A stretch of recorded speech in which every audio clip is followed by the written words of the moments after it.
Daily Bible reading, Mark chapter 7, verses 1 through 23.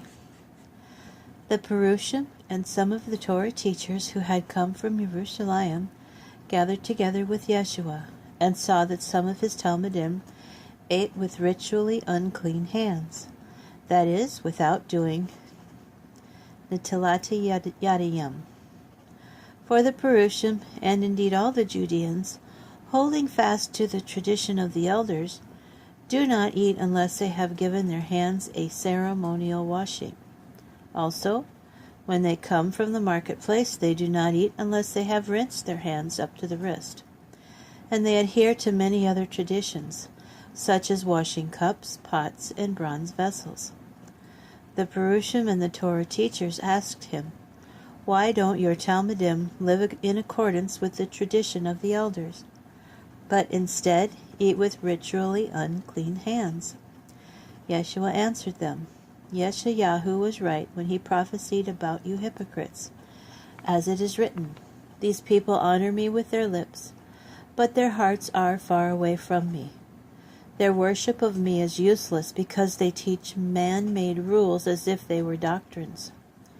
You depart from God's command and hold on to human traditions.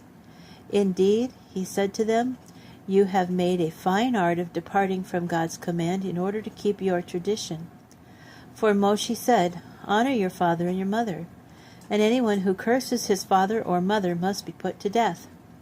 But you say, if someone says to his father or mother, 'I have promised as a korban,' that is, as a gift to God, 'what I might have used to help you,' then you no longer let him do anything for his father or mother. Thus, with your tradition, which you had handed down to you, you nullify the word of God, and you do other things like this." Then Yeshua called the people to him and said, "Listen to me, all of you, and understand this. There is nothing outside a person which, by going into him, can make him unclean. Rather, it is the things that come out of a person which makes a person unclean. Anyone who has ears that can hear, let him hear."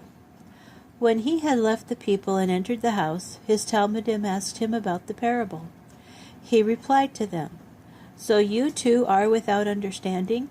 Don't you see that nothing going into a person from outside can make him unclean? For it doesn't go into his heart, but into his stomach, and it passes out into the latrine." Thus he declared all foods ritually clean. It is what comes out of a person. He went on, that makes him unclean. For from within, out of a person's heart, come forth wicked thoughts, sexual immorality, theft, murder, adultery, greed, malice, deceit, indecency, envy, slander, arrogance, foolishness. All these wicked things come from within, and they make a person unclean.